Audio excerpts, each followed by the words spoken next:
Agora nós vamos falar sobre sono, sobre respiração, respiração nasal, respiração oral, com uma especialista neste assunto, a doutora Cibele, nossa fonoaudióloga. Bem-vinda novamente. Obrigada, Mariana. Obrigada, boa tarde. Boa tarde, muito bom te ter aqui e entender um pouco mais sobre esses assuntos.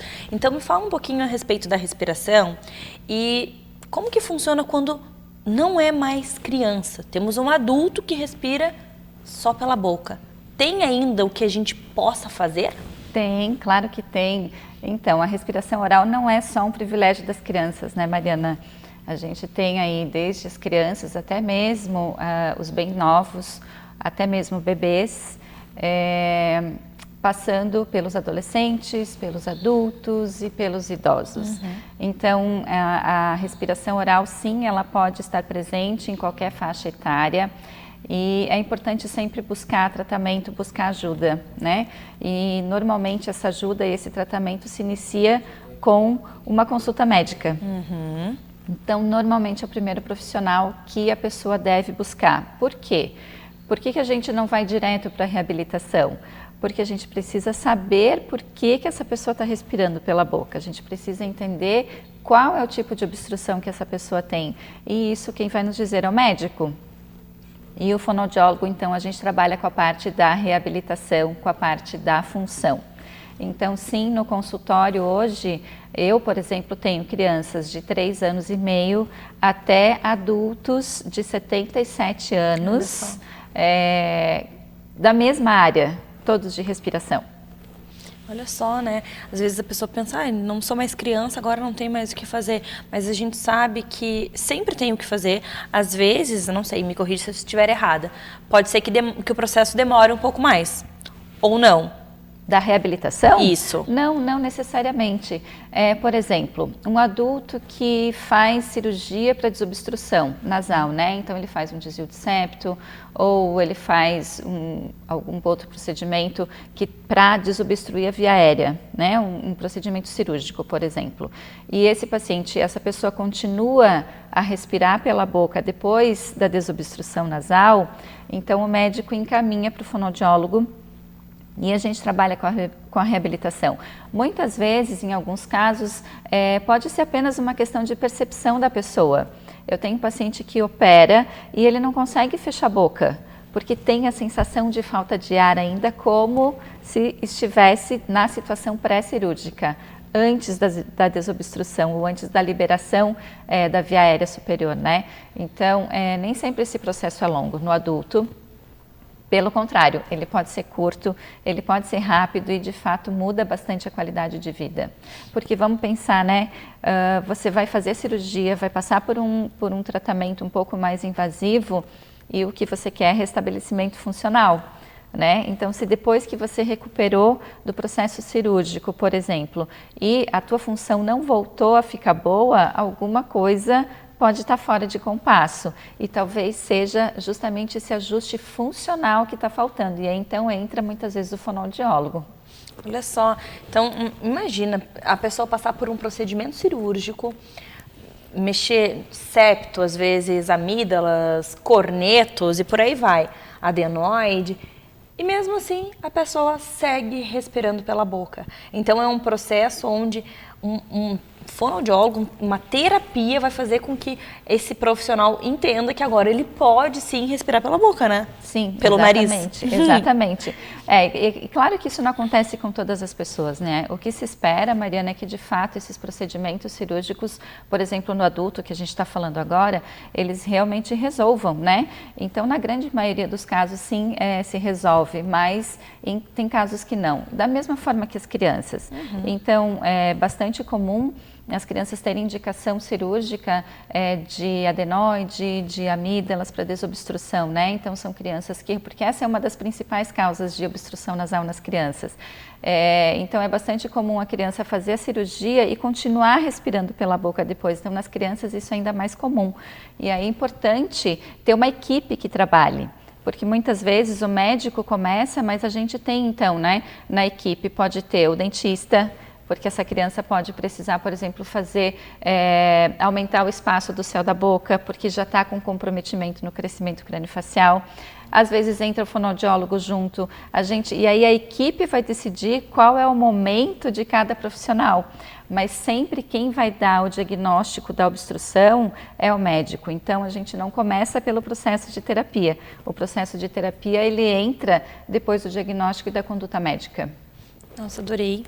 Obrigada por trazer essas informações para nós, por cuidar da respiração de tantas pessoas. Muito obrigada. E se você tem aí na sua casa alguém que respira pela boca, seja criança, adolescente, adulto, idoso, nunca é tarde para procurar ajuda e mudar essa realidade, porque a respiração ela deve ser feita pelo nariz. E quando isso não acontece, tirando alguns momentos ali, como a gente já falou, né, um resfriado, alguma coisa que esteja impedindo que o ar passe pelo nariz, tirando essas situações, a respiração ela deve ser pelo nariz. Então, se você notar alguma coisa errada, busca ajuda profissional, né? Exatamente. Procure um médico, converse com um fonoaudiólogo, às vezes com um dentista, ou então até mesmo com um fisioterapeuta que trabalhe na área, para que você possa então conduzir da melhor forma a sua saúde, porque respiração é saúde. Adorei, obrigada, até a próxima. Obrigada, Mariana.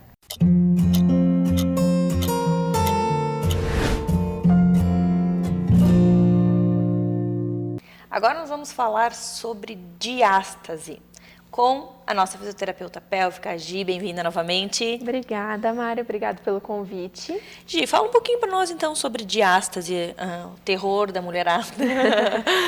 Tá, então assim, Mari, o que acontece? A diástase ela é considerada normal na gestação até 3 centímetros, porque o espaço ele precisa existir para o bebê se desenvolver.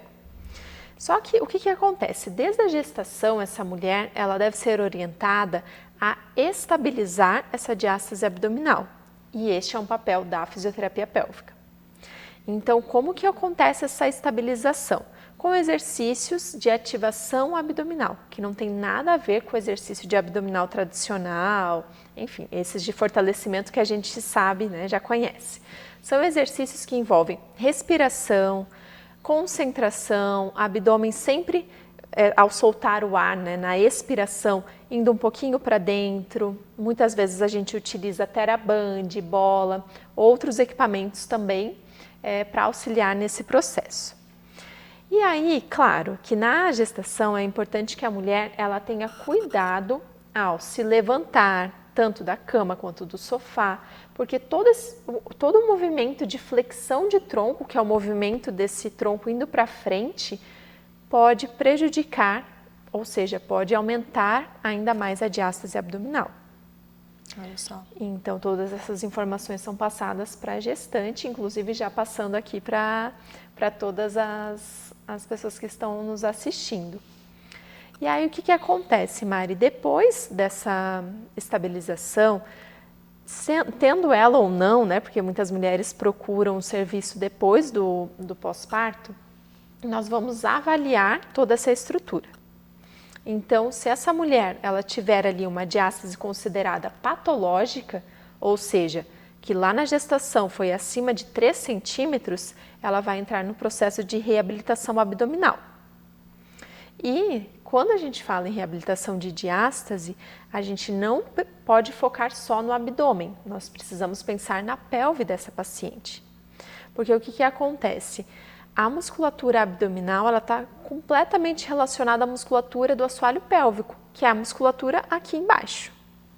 Então, quando eu tenho uma alteração ali nessa musculatura, nessa parede anterior do abdômen, provavelmente essa mulher ela vai ter também uma disfunção de assoalho pélvico, como, por exemplo, uma incontinência urinária, ou uma propensão maior a ter incontinência urinária. Então, a gente vai começar nesse trabalho de reabilitar essa mulher, tanto de forma no abdômen, quanto também de forma ali no assoalho pélvico. Gi, quando a gente pensa nessa reabilitação, tem um tempo estimado?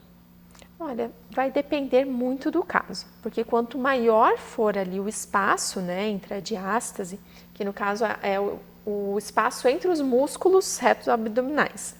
Então, geralmente dura em torno de 3 a 6 meses. Tá? Depende muito do caso. Cada caso é um caso. Já tive pacientes ali com 3 meses, já tive pacientes com 6 meses, mas no geral uns 3, 4, 5, por aí. Entendi. E quando a gente pensa nessa reabilitação, como que ela funciona? Tá. A reabilitação, então, ela vai ser com exercícios parecidos ali com a ativação abdominal que acontece na gestação, usando TheraBand, bola, bastante exercício respiratório associado, mas também no período pós-parto nós podemos utilizar o FES, que é uma corrente que vai auxiliar na contração muscular.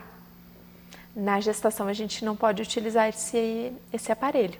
Então a gente coloca ali nos pontos para estimular ainda mais esse músculo, juntamente com a contração voluntária da paciente, e aí isso favorece esse fechamento. Olha só que interessante. Então, o ideal é, claro, essa gestante passar esses 9 meses com um acompanhamento para evitar, mas às vezes não dá, ou mesmo acompanhando precisa voltar. A gente sabe, né, que existe a consulta pós-parto, e daí tem coisas que se faz durante o parto e coisas que se faz após o parto, né? Tudo para um resultado melhor e para que o corpo siga funcionando como era antes da gestação, né? Exatamente.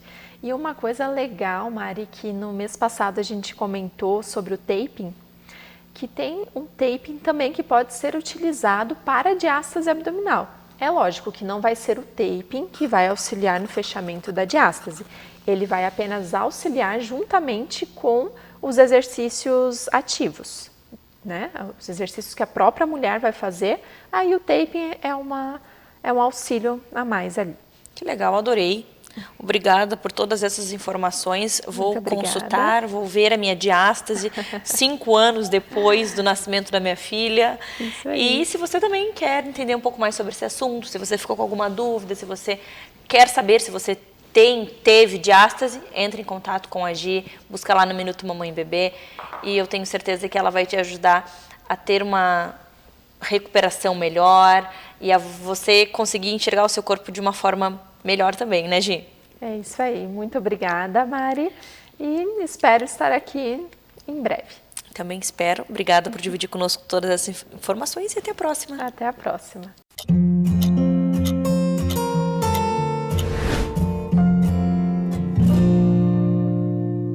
Agora nós vamos falar sobre um assunto que chega a me dar calafrios. O puerpério. Com a Pri, a nossa ginecologista e obstetra. Bem-vinda novamente. Muito obrigada pelo convite. Muito obrigada por ter você aqui conosco para a gente falar sobre esse tema bem legal, que é o puerpério. Eu queria que tu falasse para nós um pouquinho do que tu vivencia com as tuas pacientes, porque a gente sabe que é um momento bem difícil, né? Tem aí toda a parte hormonal que tu vais poder nos explicar mais. Então, o que tu vê acontecendo, como que tu pode ajudar essas mulheres a passar por essa fase linda? Eu dizendo que é o bicho-papão mesmo, assim, né? Quem diz que bicho-papão não existe é porque ainda não conheceu o puerpério. Mas a grande verdade é que durante toda a gravidez, a gente se prepara muito para o nascimento. A gente cria muitas expectativas, tanto do nascimento quanto do pós. E a gente não se prepara para o que de fato é, para aquilo que realmente está por vir. Sem contar que existe uma romantização muito grande, não só diante do nascimento em si, mas principalmente da maternidade. É tudo muito lindo, tudo muito fácil, tudo muito maravilhoso. E quando a gente se depara com a realidade, o choque geralmente é um pouco maior. E uma das coisas que eu costumo frisar muito desde a primeira consulta do pré-natal é a importância da rede de apoio. Nenhum puerpério é fácil, isso é fato. Nem para o homem, nem para a mulher. Se tá fácil para alguém, é porque tá pesado demais para o outro. Então, é difícil para os dois. Só que a mulher tem a parte hormonal que acaba pesando um pouco mais, sem sombra de dúvidas. E tem toda a parte do nascimento ter acontecido no corpo dela. Então, tem a parte da autoestima, que o corpo muda e não vai voltar num piscar de olhos. Levou 9 meses para gerar uma criança, para expandir a barriga, o abdômen, para depois enxugar e voltar tudo como era antes. Não é bem assim, né? Tem a parte do luto pessoal, de que não vais mais ser igual a mulher que tu eras antes do bebê nascer, se priva de muita coisa, então muitas vezes tu se sente naquela berlinda de eu tenho tudo que eu sempre sonhei, mas ao mesmo tempo parece que não tem peças ali que não estão se encaixando, que não era bem isso, O que está faltando? Eu não estou conseguindo sair. Tem muito da parte trabalho e maternidade, o que eu vou fazer agora, né? A gente se sente limitante, se sente incapaz de muita coisa, parece que o tempo está passando e a gente está ficando para trás.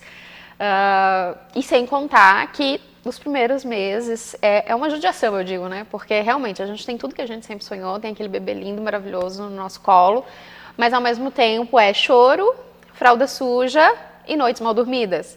Então não tem tanta interação com a criança, depois vai ficando mais leve, porque já tem um sorrisinho aqui, uma brincadeirinha ali, tu já cria um laço muito maior, porque isso também pesa, nem todas as mães, o bebê nasce, minha mãe pega o bebê e diz, meu filho eu te amo, minha filha eu te amo, existe todo um enlace por trás disso, e tá tudo bem, e tá normal, né, o amor não necessariamente nasce num piscar de olhos, eu sempre falo que é o tempo que tu gasta com tua rosa, que faz tua rosa tão importante, né, do Pequeno Príncipe. Então, quanto mais tu convive com a criança, quanto mais tu dá amor para aquela criança, mais leve também vai ficar o puerpério. Então, não fujam do peso, assumam o peso, batam de frente, tenham uma rede de apoio, porque isso é fundamental, sem sombra de dúvidas, torna tudo mais leve. E em casos necessários, realmente procure ajuda, né? Que eu acho que todo caso é necessário. Então a gente precisa ter com quem conversar, é importante manter um vínculo com amigas também que não tenham filhos, para que a gente tente conversar de algum outro assunto, nem que seja por WhatsApp, se não consegue sair de casa e tudo mais. Isso é muito importante para tornar leve o puerpério, porque os hormônios fazem com que a gente dê uma baqueada, dê uma baixada. Existe o tal do blues puerperal também, que se assemelha a um sintoma de depressão, muitas vezes, por conta de todo esse contexto que está por trás. E muitas vezes, quando a gente cria uma expectativa muito alta do nascimento da criança, isso piora o puerpério.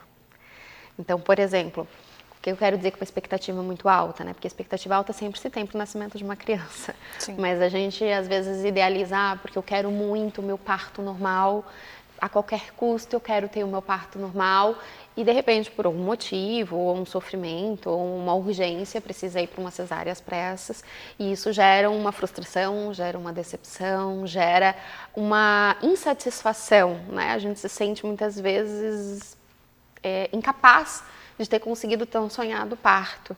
E a gente precisa focar muito no que a gente quer naquele momento. É o parto ou é que a criança nasça bem, que a mãe esteja bem, que a criança esteja bem? Então isso também é outra coisa que durante o pré-natal é bacana da gente ir conversando. Não necessariamente a via de parto. Claro que isso é importante, a gente tem que estar preparada, tem que saber os riscos e os benefícios tanto de parto quanto cesárea. É muito bacana entrar em trabalho de parto, mas a gente precisa tentar estar em dia com as nossas expectativas também, saber que nem tudo está dentro do nosso controle, que a gente não tem o comando de tudo, porque isso também é uma frustração muito grande do puerpério, né? A gente já engravida, muitas vezes pensando, eu vou engravidar tal mês, porque eu quero que nasça tal mês. Eu já tive um paciente que falou isso e ainda assim, porque o aniversário de um ano vai cair no feriado e aí eu vou poder fazer a festa de aniversário, como eu idealizei. E aí veio a criança e bagunçou tudo. Já andou cesárea, aquela coisa bonitinha, mas entrou em trabalho de parto antes, e aí não dá para dizer, segura aí, vamos fazer a cesárea lá naquele dia que eu programei. O filho vem para nos mostrar que a gente não tem o domínio de tudo. E a gente precisa aceitar um pouco mais isso também. Né? É verdade. E é bem isso que você falou, assim, é entender que a gente não está mais no controle. Desde o nascimento, as noites, uma doença que chega, um vírus. Então, isso mexe muito com a gente, né? E justamente isso que você falou sobre a expectativa que a gente cria, e daí se algo sai diferente e tem toda a cobrança, né, que a gente carrega conosco, assim, então é algo que a gente precisa realmente de uma atenção e, às vezes, como você falou, buscar ajuda, porque senão a gente pira, né? Com certeza, é muito importante. E assim, além de buscar ajuda, quando a gente frisa muito da importância da rede de apoio, é saber orientar a sua rede de apoio. Então, é importante já durante o pré-natal você selecionar quem vai ser a sua rede de apoio, e algumas vezes é família, e outras vezes até uma rede de apoio paga, ok? Mas tu saber orientar o que tu quer que essa rede de apoio faça. Porque muitas vezes a rede de apoio existe, mas ela é um pouco sufocante. E isso também é ruim para o puerpério. Muitas opiniões, muitos, né? Exato. Então, a rede de apoio está ali para ajudar aquele casal, para aquilo que ele precisa. Então, é aquela pessoa que tu pode dizer, lava uma louça para mim, faz uma comida aqui que eu tô com fome. E aí sim, quando tu precisar, tu poder olhar para a rede de apoio e falar assim, olha, segura o meu bebê um pouquinho que eu preciso descansar. E não aquela rede de apoio que te limita, que diz, tu não sabe cuidar, deixa que eu cuido, deixa que eu sei fazer melhor do que tu. Porque tá todo mundo aprendendo naquele momento, né? É pai, é mãe e é filho. Tá todo mundo aprendendo a conviver juntos e formar aquela família. E sem contar que é um pai educado de uma maneira, por uma família, uma mãe por outra completamente diferente, e juntos eles vão ter que achar um denominador comum para cuidar daquela criança. É desafiador, né? Totalmente desafiador, né? Mas é tão gratificante. E aí quando dá certo, e daí na festa tão sonhada de um aninho, e aí a gente vê a criança crescer e vê que aquela família conseguiu. Exato. E é aquilo que a gente fala, assim, por isso que o tema é o puerpério, né? Porque eu acredito, e acredito que você também pense, é o momento mais difícil, mais desafiador.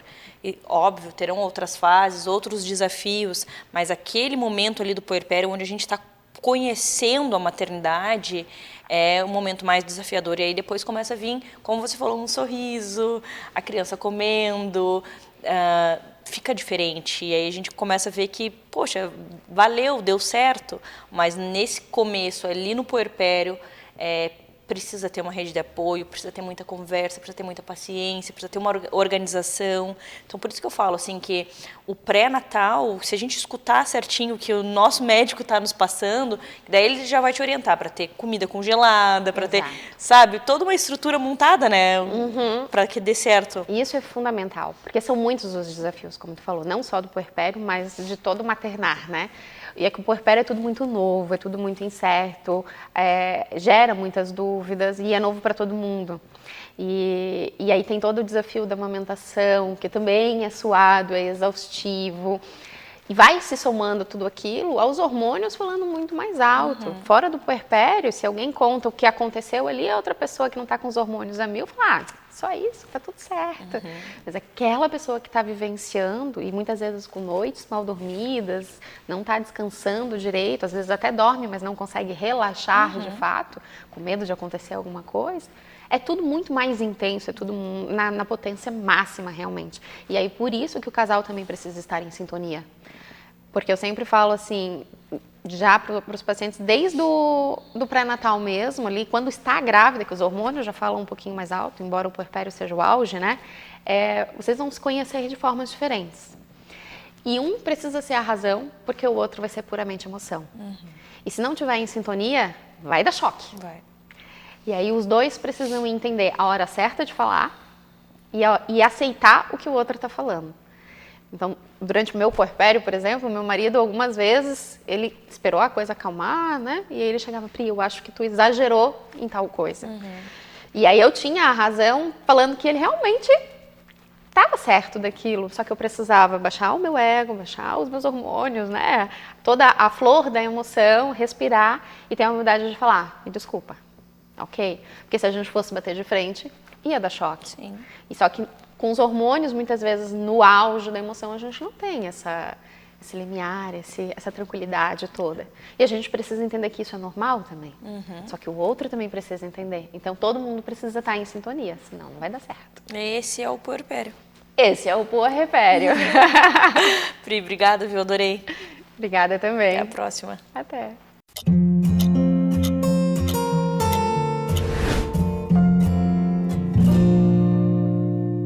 Agora nós vamos falar sobre festa de aniversário em um ambiente diferenciado.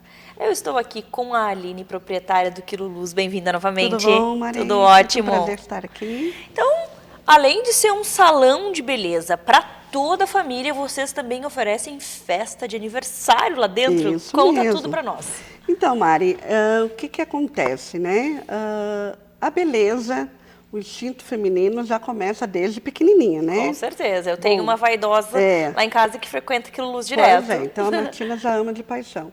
E aí, a gente vendo, né, histórias, e até uma amiga que é cabeleireira já nos contou a história que teve procura, e a gente também vindo de outro estado, vimos essa ideia, uma oportunidade de oferecer esse serviço para as mamães, né, que queiram ter uma festa diferente, uma festa mais íntima, né? Porque as crianças ficam realmente ali juntas, né, se embelezando, elas entram para a esteira da beleza, fazem cabelo, unha, esmaltação, fazem maquiagem, tem a cadeira fada, né, a fada Lulusa, que é um sucesso, parece umas formiguinhas na volta, porque elas querem todas ficarem em fila para ter aquele momento ali relaxante na cadeira, né?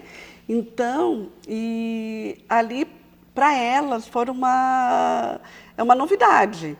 Para as mães, a facilidade de estar indo para um salão, que onde a mãe, o pai ou a família, né, poucos convidados ali, chegam, vem aquele momento delas se embelezarem, de estarem aproveitando todas juntas e depois, né, de todas glamurosas, vira uma baladinha, vira um desfile, né, tem um parabéns animado. Então é algo bem diferente, né, do que num aniversário convencional, as crianças ficam brincando para cada lado, quase não se tem aquele contato entre elas ali, né? E aí, ali não, ali é quase 3 horas de festa que elas depois não querem ir embora. Elas têm um momento também delas brincar, porque lá no Quilos tem o play, mas é a junção ali da criança de 9 anos, né, que já está ali 10, já numa transição, que está na beleza, mas também ainda é criança, e daquela criança de 4 anos que faz a festa, se diverte, se embeleza e depois vai brincar também, né? Então, ali a gente oferece todo o espaço exclusivo, né, para as convidadas, para os familiares, estar ali, todos ali naquele ambiente ali que elas estão felizes da vida, e comemorando, né, cantando parabéns e festejando aquele momento tão especial que é o aniversário. Que legal. E vocês oferecem todo o pacote com balão, decoração, docinho, bolo. Fala para nós como é que funciona. A gente tem todo o pacote, ou a mãe também que queira, né, levar de preferência. A gente já teve da decoração do mais simples até o mais sofisticado, né, que a mãe queira, preferiu levar uma decoração. Nós temos o espaço. Ah, não, eu quero a decoração do salão porque é mais simples, o salão já é todo decorado, já é todo temático, né?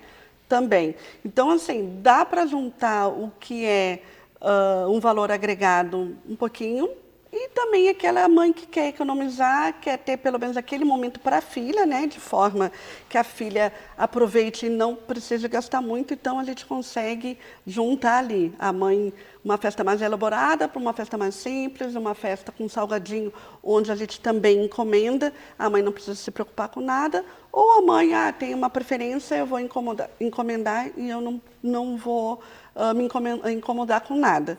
Então, a gente é bem eclético, a gente também tem festas com salão aberto, mas aí é um número mínimo de crianças, né? Com salão exclusivo é até 20 crianças.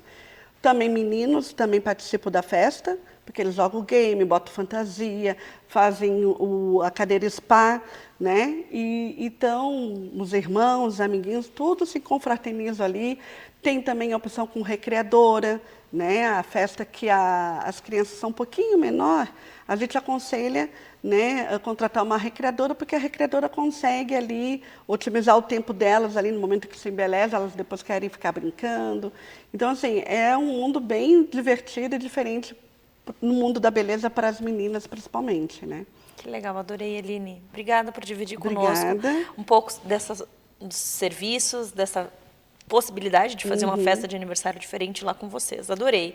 Se você gostou e se você quer mais informações sobre este assunto, fazer uma festa de aniversário lá no Quiloluz, é só você entrar no Instagram do Minuto Mamãe e Bebê e digitar Quiloluz e lá você vai encontrar o Instagram desse salão de beleza maravilhoso. Dá para programar a sua festa lá com as crianças, né, Aline? Isso. Obrigadão. Obrigada. E aguardo todo mundo. Até a próxima. Obrigada. Até a próxima.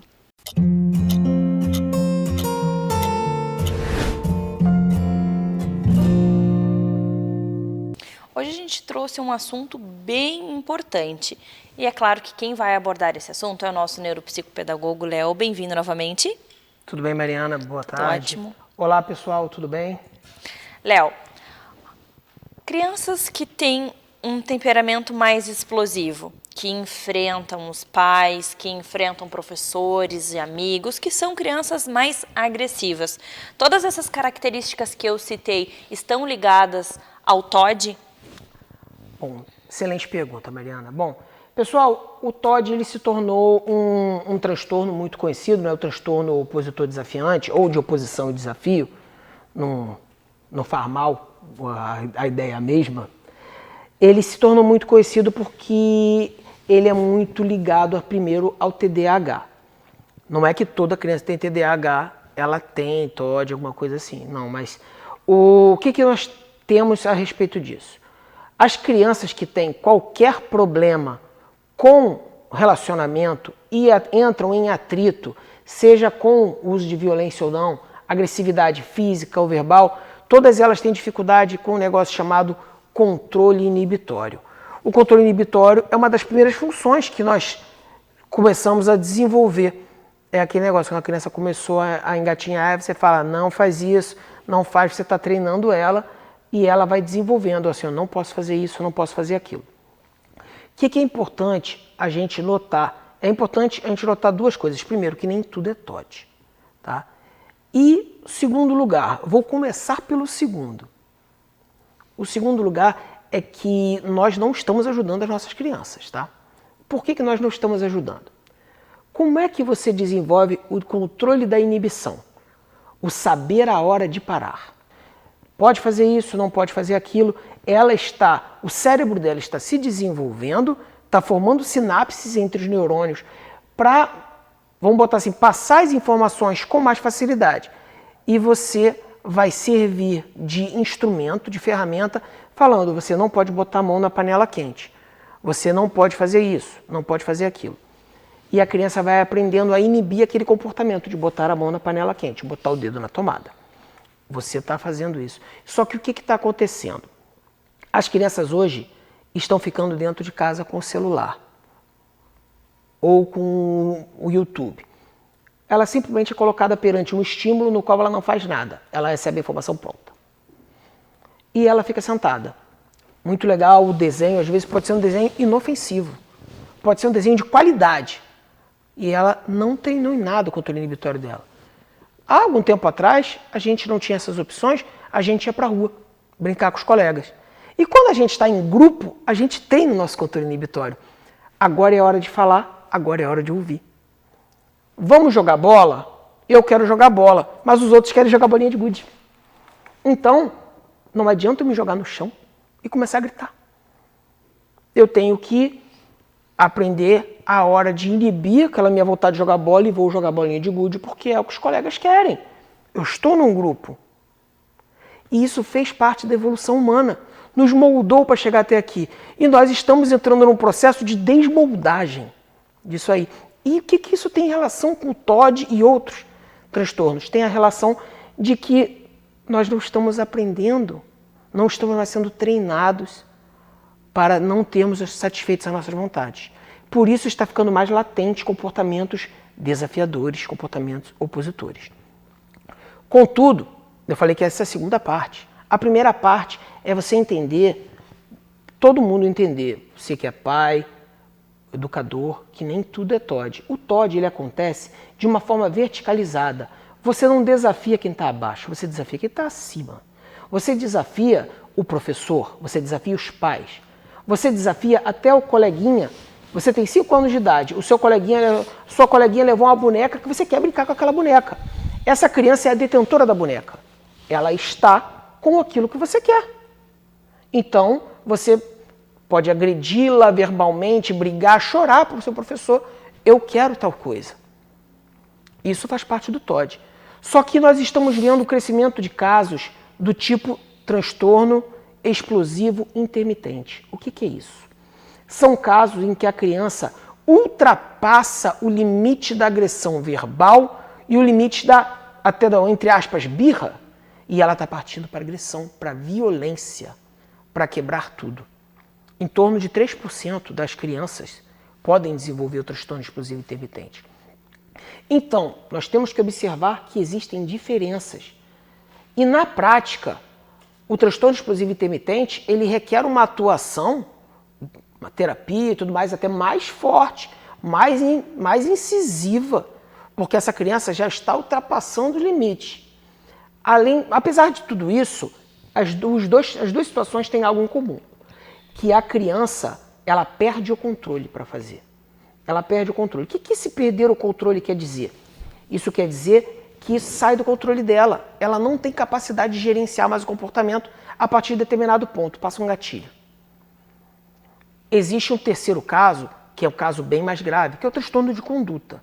Por quê? Porque no caso do transtorno de conduta, a criança ela é capaz de reconhecer e ela ultrapassa os limites de propósito. Ela não perde o controle.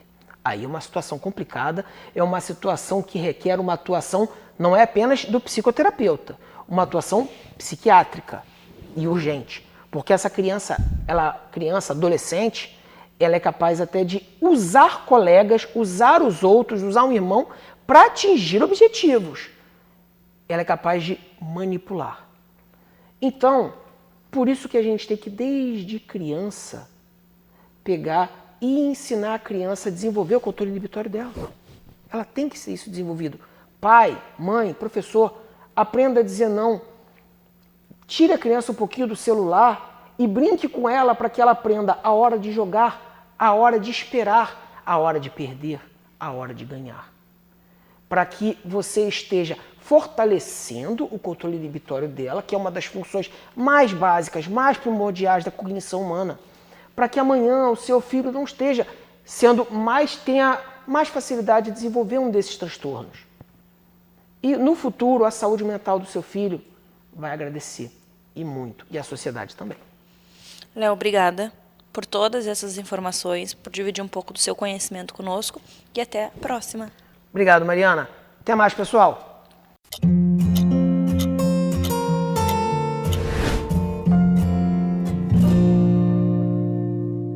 Hoje nós vamos falar sobre um assunto que as famílias, as mamães entram em desespero: febre. É algo que muita gente fala e mesmo assim as famílias têm muitas dúvidas sobre isso. E eu trouxe aqui a nossa pediatra, a doutora Fernanda, para abordarmos juntas esse assunto. Bem-vinda ao programa. Obrigada, Mariana. Fê, a gente sabe que febre é algo muito comum na infância, mas sabemos também que as mães ficam desesperadas. Bastante.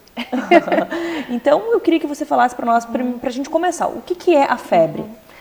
A febre é um mecanismo que o corpo tem para impedir que aquele vírus, aquela bactéria acabe se replicando. Então, apesar de muitas mães terem medo da febre, a febre é uma coisa maravilhosa do nosso corpo. Que quando a gente aumenta a temperatura, o corpo faz isso para que esses vírus, essas bactérias não se repliquem. Então, que não espalhem infecção. E além, o aumento da temperatura gera uma inflamação no corpo. Né? A gente pensa, uma inflamação é uma coisa ruim. Não, inflamação é uma coisa boa. É o corpo recrutando todas as células de defesa para ir combater aquilo que não está fazendo bem para a criança, né? Então, a febre é uma coisa muito boa do nosso corpo. É um mecanismo de defesa muito inteligente.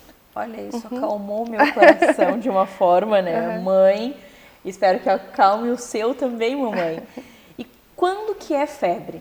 A gente sempre tem dúvidas na temperatura ali. Quando que a gente pode dizer, meu filho, minha filha está com febre? Se for procurar, vai encontrar várias definições, porque depende se é da sociedade brasileira, da americana, da canadense, se o termômetro é oral, axilar, retal, se a temperatura foi vista de manhã ou de tarde, mas para resumir, 37,8. A partir de 37,8 é considerado febre. E daí também a gente tem sempre dúvida, assim, convulsão. Isso. Aí, poxa, tá com 37,8, eu já vou medicar porque eu não quero que a criança tenha, né, esse processo de vir a convulsionar. Então, eu queria entender um pouco sobre essa parte. Isso. Eu acho que o principal medo da febre é a convulsão, né? A convulsão febril, hoje a gente fala crise febril, mas eu vou falar convulsão para não confundir. Ela não é para quem quer, a convulsão febril ela é para quem pode. A criança tem que ter uma predisposição a convulsionar por febre. Se essa criança não tem predisposição a convulsionar por febre, ela pode estar com 41 de temperatura que ela não vai convulsionar, tá? Então, quais seriam as condições, né, os fatores de risco para convulsionar por febre? Principalmente genética. Alguém na família convulsionava por febre quando era pequena. Mãe, pai, vovó, tio, primo. Alguém convulsionava. crianças que foram internadas no período neonatal e aquelas com atraso no desenvolvimento neuropsicomotor.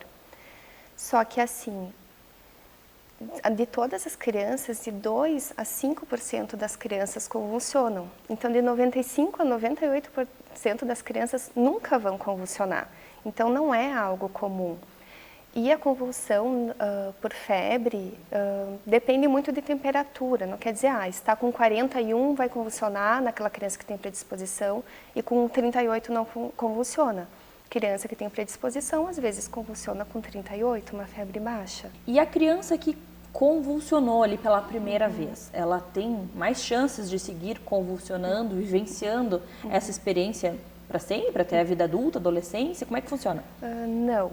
Dessas crianças que convulsionam, apenas 30% podem convulsionar de novo por febre. A grande maioria apresenta um episódio de convulsão por febre e pode nunca mais convulsionar. Então, não significa que convulsionou uma vez que vai continuar convulsionando. O primeiro episódio de convulsão ele pode ocorrer entre 6 meses, geralmente entre 6 meses e 5 anos. Muito raro antes de 6 meses e depois dos 5 anos. Olha só que interessante. Então, não é uma coisa comum. Convulsão por febre não é comum. E Fê, quando que a gente entra com medicação? Isso.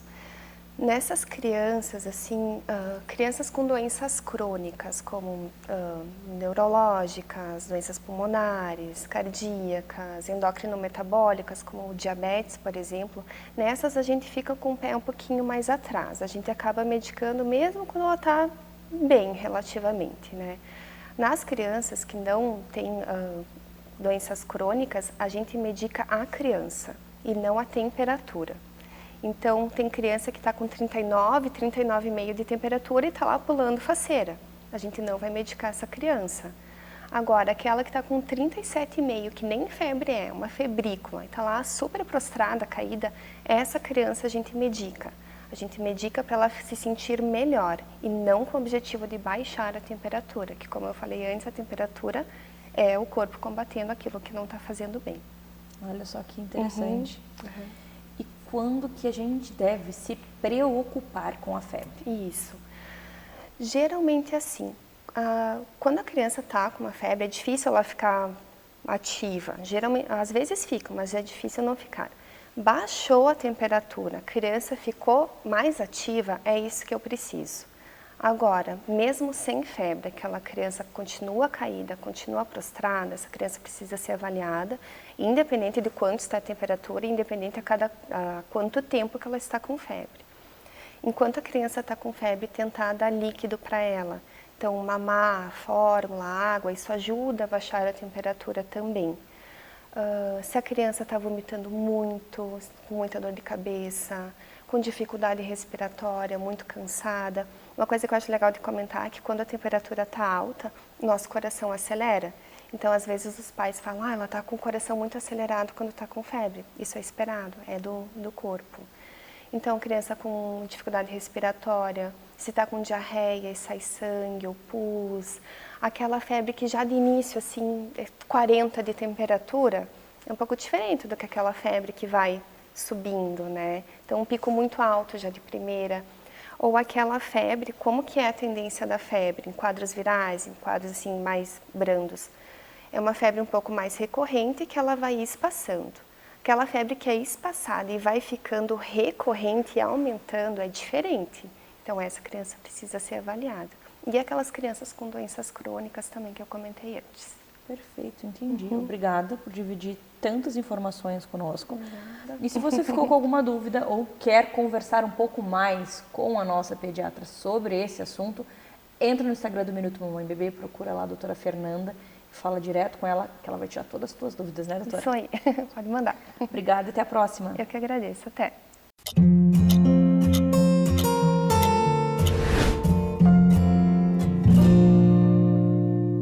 Agora a gente vai conversar com a Sol, a nossa enfermeira maravilhosa, consultora de amamentação e doula. Bem-vinda novamente. Obrigada.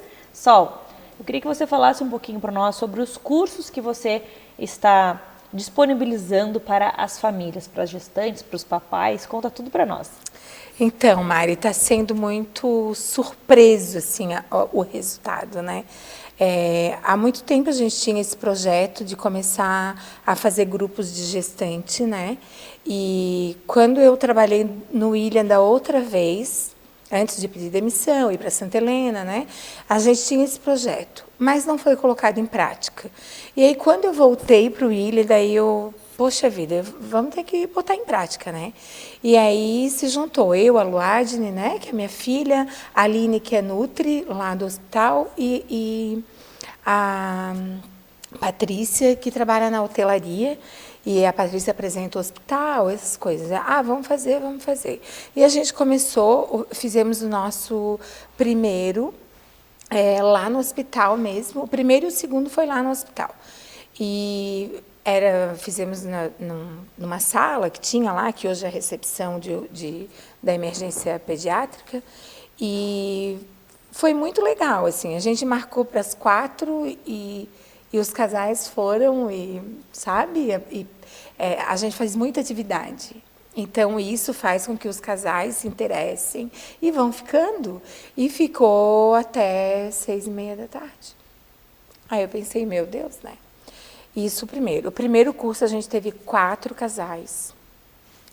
E o segundo a gente teve 13 casais. E no terceiro foram também 13 casais, porque 2 casais tiveram bebê antes do acontecido, né? E foi muito especial, porque nesse curso a gente oferece pacote de acompanhamento de parto e amamentação, eles são sorteados comigo, né? Eu também dou para sorteio um acompanhamento de amamentação. A Físio oferece um sorteio de tape, seguindo com drenagem. A menina também é espetacular. Dessa vez, a fotógrafa deu um ensaio fotográfico, então foi muito legal, assim. E tem café da manhã, tem lanche antes do almoço, tem o almoço, tudo feito por mim, tá? Nossa, e eu sei o quão bem você cozinha, então eu imagino que essas gestantes não vão passar fome, vão ser deliciadas, né? E aí tem o lanche da tarde. E esse ano foram até 7h30, essa edição, a terceira edição foi até 7h30 da noite. Estávamos acabadas, mas foi muito legal, foi muita interação, foi muita brincadeira, teve o ginecologista obstetra, né, o Dr. Hugo, que está junto com a gente nessa.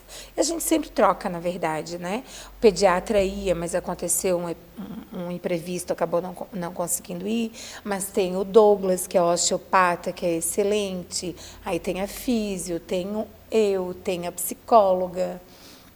Tem muitos profissionais, muitos. E daí, desde o começo do dia até o final, vários profissionais vão falando e vão apresentando conteúdo, técnicas. E tirando dúvidas. Nossa, é maravilhoso. Tanto que o feedback dos casais que participam é muito legal, assim, porque todos saem muito, muito felizes e agradecidos, sabe, por toda a informação. E quando você acolhe, né? O acolhimento faz toda a diferença, né? E esses encontros de gestante é muito bom, porque a gestante sai de lá muito esclarecida, sabe? E muito segura do que vai vir pela frente, né? Porque a gente fala dos cuidados com o bebê, a gente fala de todo o trabalho de parto, dos exercícios. Da amamentação. É tanto que o curso fecha comigo e com a Luadne, né? Porque a gente não consegue fazer nossa palestra em 1 hora. A nossa vai 2 horas, 2h30, porque é muita... Uma emenda a outra, né? Então, leva um tempinho. Que trabalho bonito, educativo para essas famílias. Muito legal. E eu sempre falo, né, que quando a gente tem informação, a gente fica muito mais seguro para vivenciar qualquer situação. Com E a certeza. gente sabe que a gestação é um momento muito delicado, que tem várias coisas para a gente pensar, e aí depois vem a amamentação, vem primeiro o nascimento, depois a amamentação, cuidados com o bebê. Então são muitas informações e passadas de uma forma leve, onde tu toma um café, faz um lanche, conhece outras famílias, aí troca um WhatsApp de uma outra mãe, sabe? Eu acho que fica muito mais gostoso vivenciar essa fase, né, Sol? Muito mais leve, né? E é impressionante, assim, vê-los daquela forma, assim, é um trocando com o outro mesmo, sabe? É conhecendo os casais, é fazendo amizade, é muito legal, assim. Eu sinceramente, estou realizada. Ah, que legal. Mas é bem, combina muito contigo. Levar informações, ajudar as pessoas o maior número possível e daí conseguir colocar 13 famílias ali. Então daí, mas eu tenho certeza que vai crescer cada vez mais e eu quero saber quando que é o próximo. O próximo está marcado para dia 2 de dezembro. E daí como que as pessoas fazem, Sol, para ter acesso, para participarem? Então, vai ser colocado no meu Instagram, porque as pessoas entram em contato, a gente está lá na divulgação, o número que a pessoa vai se dirigir, né? E aí a pessoa liga e aí marca. Geralmente a Patrícia assume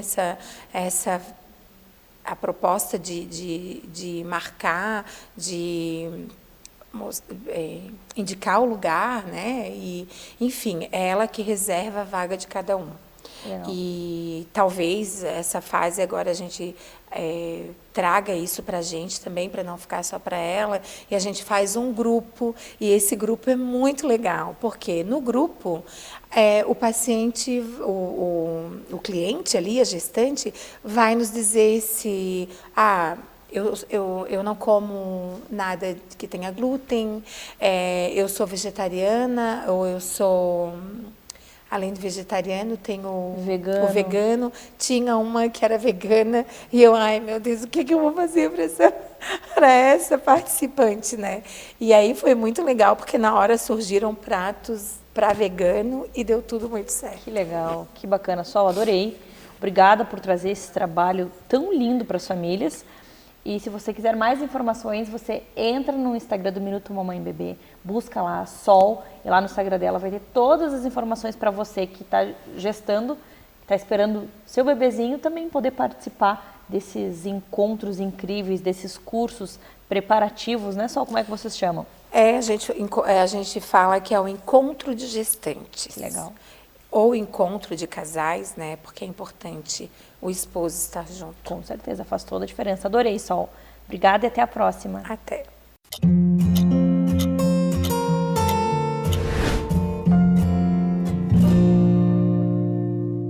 Agora nós vamos falar sobre algo muito importante, que é a parceria entre família, escola e terapeuta com a nossa neuropsicopedagoga, Fê. Bem-vinda ao nosso programa. Obrigada, Mari. Obrigada pelo convite de estar aqui. Estou muito contente. Muito feliz em ter você aqui e aprender muito e compartilhar conhecimento. Fê, então, queria falar um pouquinho sobre isso, assim, sabe? Sobre essa parceria da terapia, da escola, da família. Qual o papel de cada um, né, para o resultado que a gente espera de uma criança? É o que a gente sempre fala. A gente precisa entrar num consenso. E a gente precisa caminhar junto nesse processo, sabe, Mari? Então, assim, não adianta um pensar num caminho e outro no outro. A gente precisa afunilar esse caminho para essa criança, para esse indivíduo que está ali naquele processo. Que legal. E quando a gente pensa no papel de cada um, o que a gente espera da família? O que a gente espera da escola e ali da parte terapêutica também? É o que a gente sempre fala. A educação, ela vem de casa, né? Então, assim, a escola, ela é um complemento, como a terapia também. Mas a educação, o papel da família era vir com essa educação, né? E aí a escola vai fazer a generalização desse contexto e as crianças vão trabalhando com outras diversidades. E o papel da terapia vai conforme a demanda daquela criança, né? Então, assim, elas se entrelaçam, elas se completam nesse caminhar. Não é uma coisa mais importante do que a outra, sabe, Mari? Com certeza. Porque a gente pensa assim, a criança fica bastante tempo em casa, bastante tempo na escola e um tempo pequeno na terapia. Então, a escola e o terapeuta, eles têm que estarem alinhados e a família também.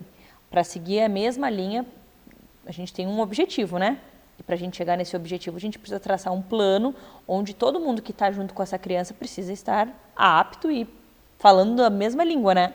Sim, por isso que a gente fala bastante, né, dessas questões de formações contínuas das escolas. Então, esse processo, né, dos profissionais estarem sempre em formação e essas famílias serem bem orientadas. Por isso que tem que escolher muito bem os profissionais que vão caminhar com essa criança, né? Eu sempre falo que a escolha da escola já é um peso importante, né? E não tem uma escola melhor do que a outra. O que você acha melhor? Eu recebo muito essa pergunta. Mas é o que vocês, como famílias, buscam, né? Então, assim, a gente vai trabalhar em conjunto. Então, a gente vai sentar quando houver necessidade, a gente vai orientar o que fazer na escola, o que fazer na terapia e como fazer em casa. Fê, e essa orientação, ela acontece diretamente com a escola? Você, como neuropsicopedagoga, você entra em contato com a escola, passa um feedback? Existe esse diálogo entre a escola e você? Uhum.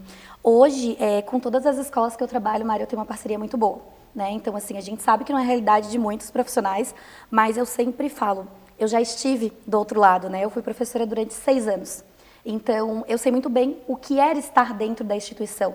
Então, assim, hoje eu crio muitos caminhos mais fáceis de chegar na escola. É porque a criança está mais tempo aonde? Dentro da escola. No mínimo, aí vamos pensar em 4 horas, para quem estuda, né, meio período. Então, sempre que há necessidade, eu vou para a instituição, tanto para fazer orientação com a equipe escolar, tanto para fazer a observação da minha criança em sala de aula. Que legal, e acredito que os resultados sejam bem positivos, né? São bem intensos, né? Por quê? Porque a equipe escolar também se sente acolhida. Então, o profissional está ali, não está só apontando o dedo, mas eu estou entendendo o que acontece, porque não é somente uma criança. A gente tem aí um contexto, né? Então, assim, a gente vivenciar esse chão da escola é de extrema importância, assim. Que legal. E essa tua bagagem, essa tua experiência de ter vivenciado dentro da escola várias situações. Então, hoje, de um outro lado, você consegue se remeter àquela Fê que estava dentro da escola também, né? E fica mais fácil o acesso. Sim, porque é muito fácil a gente estar, né, em sala de aula, vou falar como pedagoga agora, que é a minha formação base, e a gente receber um relatório com várias orientações. Mas como e quando colocar em prática? Né? Então, eu sou muito realista nos pedidos que eu faço. Né? Lá na pedagogia, a gente estuda o currículo real e o currículo ideal. E a gente trabalha com o currículo real. O que a gente consegue hoje dentro da instituição modificar para aquela criança? Né? Então, assim, já ter essa experiência me faz pensar muito melhor nas orientações. Que legal. E daí, o outro lado agora, pensando na família. Como que acontecem? Vocês agendam uma reunião e daí você passa um feedback? Num primeiro momento, quando a criança ela chega nesse processo terapêutico, a gente faz uma avaliação da criança. E aí elas são divididas por sessões. A primeira sessão é com a família, que a gente chama de anamnese inicial. Aí as próximas sessões direto com a criança. E no final a gente faz uma devolutiva para a família. Então nessa devolutiva a gente vai colocar todos os resultados obtidos e ali a gente já faz os encaminhamentos necessários. Então, num primeiro momento é isso. Começamos o processo terapêutico. Preciso orientar aquela família. Olha, mãe, semana que vem o João não vem, é vocês que vão estar aqui na terapia. E aí a gente faz essas orientações conforme necessidade. Que legal. Como um trabalho em conjunto faz a diferença, né? Assim, eu falo que não tem como não trabalhar assim, né? Essa é a minha forma de trabalhar, que tem dando os frutos maravilhosos. E eu vejo as famílias também acolhidas. Então, assim, a gente se sentir acolhida é importante no processo, né? E ali, quando a gente lida com aquela criança, não é só a criança. A criança, ela está num contexto. Então, essa família precisa se sentir parte também. Nossa, adorei. Parabéns por esse trabalho, parabéns por essa visão que você tem. E muito obrigada por dividir conosco teu conhecimento, informações. E eu espero que você também tenha gostado. Se você quer tirar alguma dúvida, se você quer levar esse assunto mais a sério, entra no Instagram do Minuto Mamãe Bebê, procura o Instagram da Fê, da nossa neuropsicopedagoga, lá você vai conseguir falar direto com ela, né, Fê? Sim, estou à disposição, gente. Obrigada e até a próxima. Obrigada, Mari. Tchau, tchau.